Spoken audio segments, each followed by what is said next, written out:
নমস্কার, আশা করি সবাই ভালো আছেন। আমিও ভালো আছি। আজকে সম্পূর্ণ একটা আলাদা অন্য রকমের ভিডিও নিয়ে এসেছি। সেটা হচ্ছে রাজবলহাটে মা রাজবল্লভীর মন্দির। রাজবলহাটের জলাকীর্ণ এলাকায় ঐতিহাসিক নাম ছিল রাজপুর। সেখান থেকে পরবর্তীকালে নাম পরিবর্তিত হয়ে বর্তমানে নাম হয়েছে রাজবলহাট।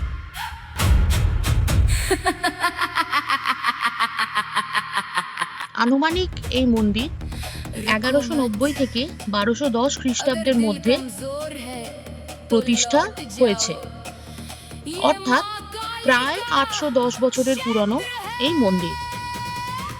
মন্দিরে পুজো দেওয়ার জন্য প্রচুর স্টল এখানে আপনারা দেখতে পেয়ে যাবেন, প্রচুর স্টল পেয়ে যাবেন। এরকম আমি একটা স্টল থেকে মায়ের জন্য মালা, পুজোর ইত্যাদি সামগ্রী সব নিয়ে নিচ্ছি।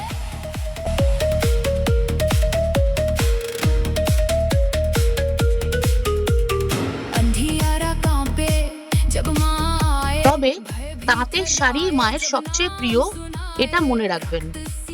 মা রাজবল্লভী হলেন দশমহাবিদ্যার প্রথম বিদ্যা। শরৎ জ্যোৎস্নার মতো মায়ের গায়ের রং। মা শ্বেতকালী রূপে পূজিত হয় এখানে। মায়ের অন্তর্দেহে মুন্ডমালা বিরাজমান। মায়ের দক্ষিণ হস্তে রূপার ছুরিকা বিদ্যমান। ইহার দ্বারা শত্রুর সংহার আর অধর্মের কর্মফল প্রদান করেন।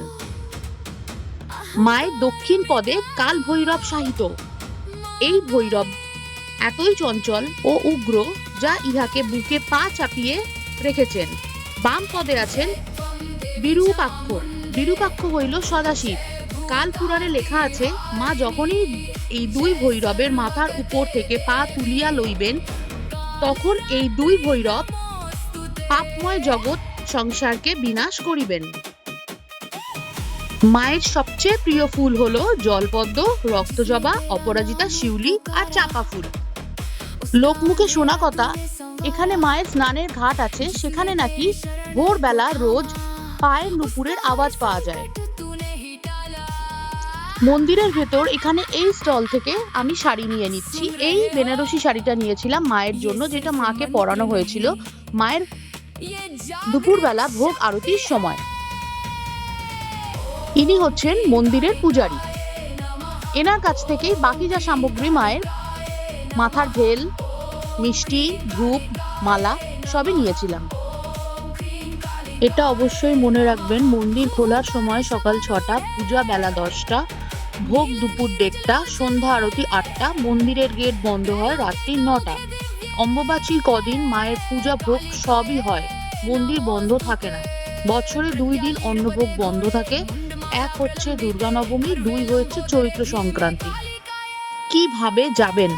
হাওড়া বাস টার্মিনাস থেকে রাজবলহাট বাসে স্টপেজ রাজবলহাট মন্দির, অথবা হাওড়া তারকেশ্বর লোকালে হরিপাল স্টেশন থেকে 10 নম্বর বাস রাজবলহাট হাটতলা। এটা হচ্ছে মায়ের স্নানের ঘাট, তুলসী পুকুর নামে পরিচিত। এইখানেই রোজ ভোরবেলা মা স্নান করতে যান।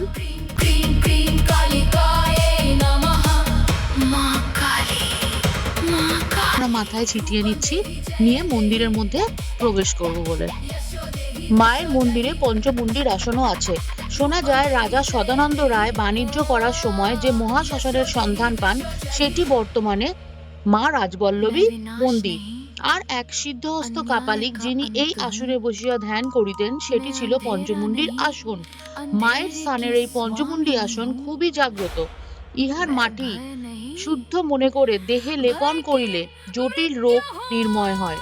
এই পঞ্চমুণ্ডির দক্ষিণে আছে আরো একটি বলির স্থান, যেখানে রানী ভবশঙ্করী এক খড়গের আঘাতে 2 মহিষ বলি করিয়াছিলেন। আমরা এখন নাট মন্দিরের পাশ দিয়ে এগিয়ে যাচ্ছি। 2 পাশে রয়েছে, এক পাশে মানেশ্বর শিব মন্দির আর এক পাশে নন্দীশ্বর শিব মন্দির।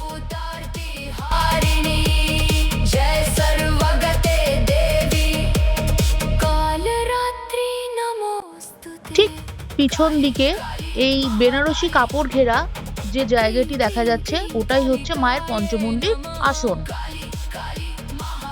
এখানে খুব একটা ভিড় থাকে না বেবার দিন গেলে, কিন্তু শনি মঙ্গলবার আর ছুটির দিন গেলে প্রচুর ভিড় থাকে। মায়ের সাথে সরাসরি ফটো তোলা নিষেধ, তো সেই জন্য আমরা নিজেরা দূরে দাঁড়িয়ে একটা ফটো তুলে নিয়েছি। এখন আমরা চলে যাচ্ছি পুষ্পাঞ্জলি দেওয়ার জন্য।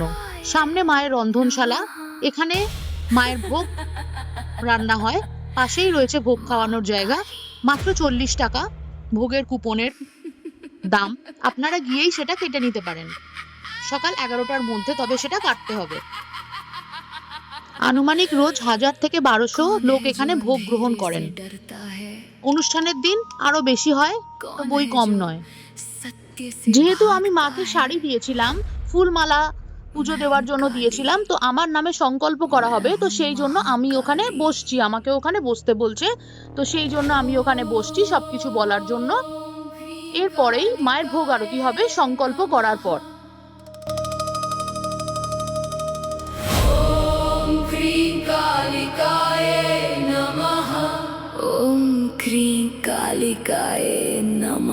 মন্দির এখানে মোটামুটি ফাঁকাই থাকে, খুব একটা বেশি ভিড় হয় না, তাই আপনারা অনায়াসে ওখানে গিয়ে অঞ্জলি খুব ভালোভাবে দিতে পারেন। সুব্যবস্থা রয়েছে, ধীরে সুস্থে খুব ভালোভাবে অঞ্জলি ওখানে দেওয়া হয়। শনি মঙ্গলবার এখানে মায়ের বলির ব্যবস্থা আছে। মায়ের প্রদত্ত দৈবিক ওষুধ দেওয়া হয়। 12 বৎসর অন্তর শুভ অক্ষয় তৃতীয়ায় মায়ের মূর্তির পুনঃপ্রতিষ্ঠা হয়। মন্দিরে বিবাহ ও পৈতার ব্যবস্থা আছে। বাড়িতে অন্নভোগ নিয়ে যাওয়ারও সুব্যবস্থা আছে। এটি মায়ের মন্দিরের পাশেই গাছ, সুন্দর ফল ধরেছে, ভীষণ সুন্দর দেখতে লাগছিল, তাই জন্য আমি একটু ভিডিও করে নিয়েছি। এই হচ্ছে মায়ের মূর্তি, মায়ের 2 পদতলে 2 শিব। অসাধারণ মায়ের মূর্তিটি। এই মহামূর্তিতে 3 কাল বিদ্যমান এবং স্বয়ং মা এই 2 কাল ভৈরব, 3 বিরূপাক্ষ। এই 3 মহাবিদ্যার আরাধনা ছাড়া মুক্তি অসম্ভব। সামনে এটি শ্রী বানেশ্বর শিব। মায়ের মন্দিরের এই শিব মন্দির বাবা বুড়ো শিব নামে খ্যাত। শ্রাবণ মাসের প্রতি সোমবার অগন্তিক ভক্তরা বাবা বুড়ো শিবের পুজো দিতে আসে। এছাড়া চৈত্র মাসে গাজন সংক্রান্তিতে মহা সমারোহে ইহার পূজা আয়োজন করা হয়। এই হচ্ছে সামনে মায়ের তুলসী পুকুর, যেটা হচ্ছে মায়ের স্নানের ঘাট। আমার পিছন দিকে এটি হচ্ছে মায়ের ফুলের বাগান। ইনি হচ্ছেন মায়ের মন্দিরের পূজারী তন্ত্র সাধক রাজবল্লভ ব্যানার্জি। মন্দিরের মধ্যে আশেপাশে কয়েকটা ফটো আমরা তুলে নিয়েছিলাম, যাতে স্মৃতি হিসাবে আমি রেখে দিতে পারি। অবশ্যই একবার সময় করে মায়ের মন্দিরে মায়ের মূর্তি দর্শন করে আসবেন, ভীষণ ভালো লাগবে, ভীষণ ভালো জায়গা, ভীষণ শান্তির জায়গা। আশা করি আপনাদের ভিডিওটা ভালো লেগেছে। সময় করে নিশ্চয়ই অতি অবশ্যই ঘুরে আসবেন, মায়ের দর্শন করে আসবেন। নমস্কার, ভালো থাকবেন সকলে, আবার পরবর্তীকালে দেখা হবে। জয় মা রাজবল্লভী।